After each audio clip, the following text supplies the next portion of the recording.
Hello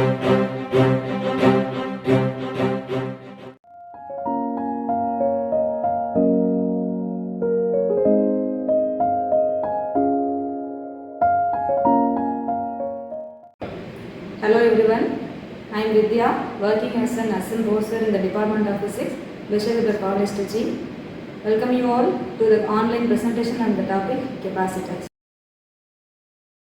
Capacitor is a passive device that is used to store the electric charges.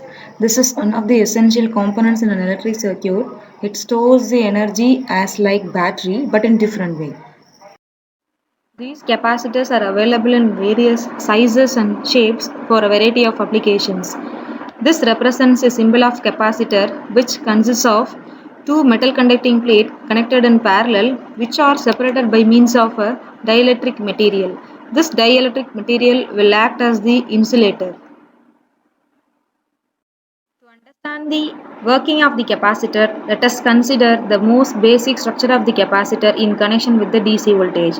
Before applying the voltage between the two parallel plates, they have equal amount of positive and negative charges. So once the voltage is applied, the positive potential of the battery attracts the negative electrons to its side, making it more positive, while the negative potential of the battery forces the electrons to the bottom plate, making it more negative. Since the dielectric material doesn't allow the charges to flow through it, all the negative charges are accumulated at the bottom plate and all the positive charges are accumulated at the top plate. Hence, a potential difference is produced between the two parallel plates, which would be used to measure the electric field. This process of storing the electric charges is known as charging. The ability of the capacitor to store the charges is called as capacitance. It is represented by the expression C is equal to Q by V. Always the capacitance is measured in the unit of farad. Q represents electric charges stored and V represents voltage applied.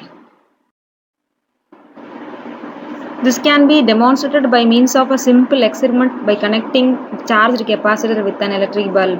When the key is open, the bulb doesn't glow and the charges of the plates are as it is. After closing the key in the circuit, the bulb glows even after removing the voltage source. During this time, the electron from the bottom plate will move towards the top plate. Due to the flow of these electrons, electricity is produced in the circuit which makes the bulb to glow. This process will continue until both the plates will become neutral. Over the period of time, the bulb doesn't glow because of no flow of electrons. This phenomenon is known as discharging of the capacitor.